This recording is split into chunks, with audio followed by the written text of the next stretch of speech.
So they're talking about ISAAP accreditation, and we've added something called infection prevention and control. So by way of an introduction, the context of all of this is for during and post COVID-19. It's necessary to enhance the hygiene and sanitization practices within accommodation businesses to show consumers the threat of the pandemic viruses and its impact on public health have been addressed. And another sobering thought that we should be thinking about maybe is an IPC, that's the infection prevention and control, should be designed to show that whilst delivering the best possible guest experience, your serviced accommodation product, A, stops the virus entering the property, B, limits its ability to spread within the property, and C, that you've implemented a robust management process to be fit for purpose in efforts to prevent any health threat. So that's really the context on which we have introduced this part of the process. So we're going to talk about what we've changed to incorporate the IPC. We'll talk in depth about compliance accreditation with 2020 infection control, that's what it's called. We'll go into depth about the actual IPC module itself. Well, I say depth, we've only got a few minutes, so it won't be that much depth, to be honest. The new compliance logo for those of you that achieve the new standards sooner rather than later. We'll look at that, and then we'll discuss what happens next. So, what we've done is that we've made this relevant to all accreditation renewals from the 1st of June onwards, so after the 31st of May. So the compliance accreditation now includes a separate module for infection prevention and control. Compliance accreditation now is the ISAAP Promise. The ISAAP Promise says that the provider of service accommodation has demonstrated that it satisfies the requirements of all 9 compliance modules.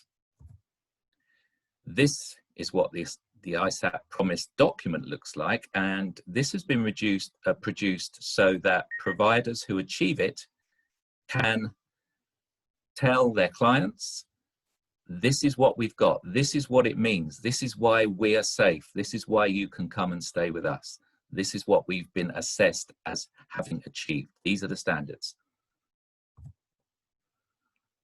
So the 9 compliance modules, to revise you, although all of you have gone through the process, you'll see how the IPC fits in. The first one is the health and safety management. Then you've got fire risk management, insurance, security, all these should be sounding familiar, by the way, migrant workers, control of antisocial and illegal behaviour, equality and anti-discrimination, the online customer feedback review, where you don't normally see us doing that, but that is part of the compliance process. And there it is, the infection prevention and control, IPC. So these 9 points are now compliance accreditation. And the promise is that you have demonstrated satisfactory levels in all of those to achieve your award. So in a bit more depth, what is infection prevention and control? What does the IPC cover? Firstly, communication. This is required for 2 distinct areas, really. One, communication to guests in advance of their arrival. So what have you done?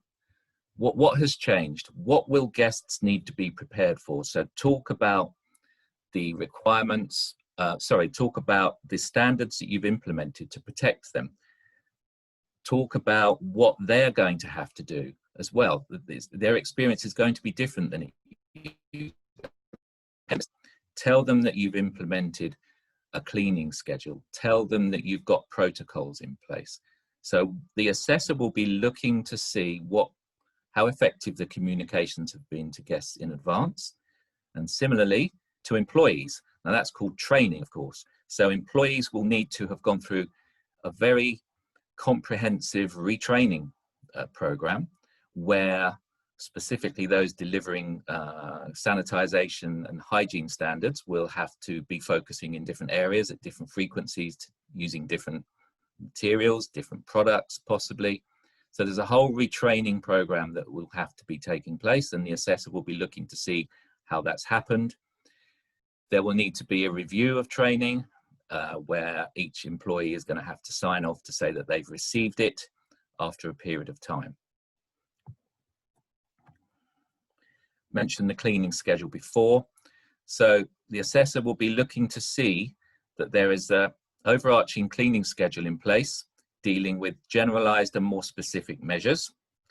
So for example, the cleaning schedule will need to replicate the communication and the training that's been given. So the training to the employees will be specific, and the cleaning schedule will reflect that. The procedures and the standards in place will reflect what's been trained. It will cover all areas of the provider's responsibility. It will detail how the schedule works and how the staff will be required to clean things differently and more frequently, as I mentioned previously. So going into more detail, communal spaces. So that it will need to cover how the communal spaces where you have responsibility will be sanitized and what safe distancing protocols will be in place. So for example, how you deal with the high touch points, that's become quite a buzzword, hasn't it, recently? High touch points, availability of hand sanitizer gel, protocols such as safe distancing, numbers of people that you allow into a lift. What about face coverings? What have you decided is your procedure for face coverings? So all of these will be looked at by the assessors. What are you doing? And then they will assess whether that meets the necessary requirements of the program. Into the apartments themselves, there'll be specific considerations of sanitization, and there will also be the consideration of service standards. So inside the apartment interiors, again, you've got the high touch points to be included in the cleaning schedule. High touch points such as door handles, light switches, TV remotes. Thinking about how you sanitize your air conditioning unit. What are your procedures for ventilation, fogging, or electrostatic spraying, if that's what you choose, or do you impose a period of time in which the apartment is not used before the next guest? Again, the assessor will need to be looking at what you're doing, the decisions you've made, and how you deliver that safe standard.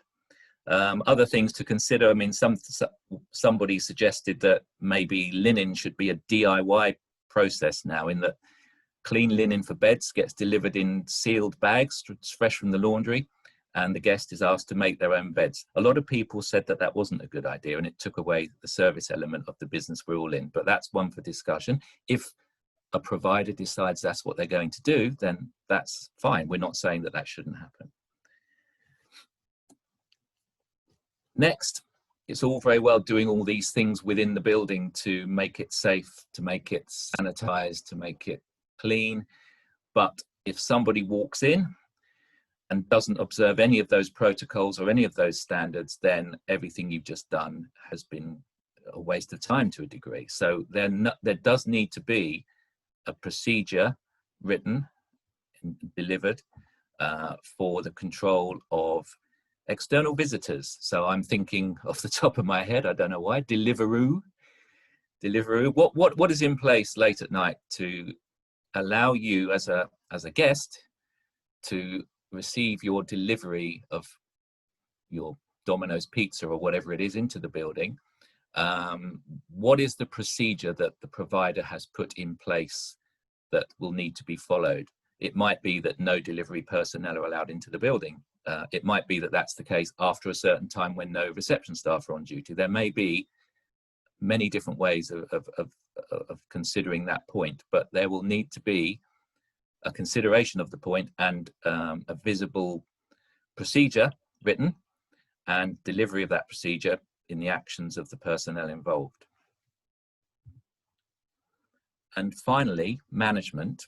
And you know, maybe that should be the first element, as that is the controlling element, and maybe the risk assessment should be the first element because that's where it all begins. But I considered that this really underpins everything. So there does need to be a risk assessment for every building.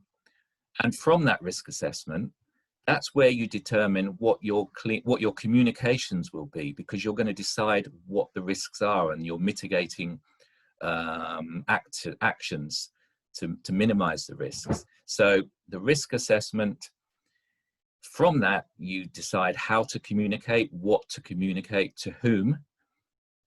You then develop your cleaning schedule, and then you develop your specific cleaning protocols and how you're going to control visitors. So it all goes around in a circle, but it does begin with the risk assessment. In addition to that, you've got spinning off from the risk assessment. So yes, you may be, as you review that, and there does need to be a review mechanism in place, you may decide to change your cleaning schedule because things have changed. Maybe more important things have come to light. Maybe some things have become irrelevant. So there may be some changes that need to be made to cleaning schedule. There may be some changes that you need to make to the communications to guests in advance of their stay, or to the staff training. So that's what the review of the risk assessment will achieve for you, and it shows that you're remaining current and relevant in your addressing of the threat of the virus, or any virus. Also, management procedure will be to nominate a contact point or a responsible person throughout the guest stay. Now, you know, these sort of things are in place already. There's always a telephone number, and there's always an email contact. But what we're saying here is that needs to be really prominent, because if a guest is concerned about anything, they need to know who to talk to. So that the assessor will be looking to see that procedure is clear. Also a procedure for guest feedback and post-departure contact protocol. So in the event of any contact tracing needed, there needs to be a very well-controlled taking of all of the guest information, so that can be followed up. And then finally, management proactivity, and by that we mean that it's all very well putting together all of these procedures and policies and saying that we're going to do this and we're going to do that, but unless management checks that these things are actually going on, there's a pretty good chance that some of them will not be going on.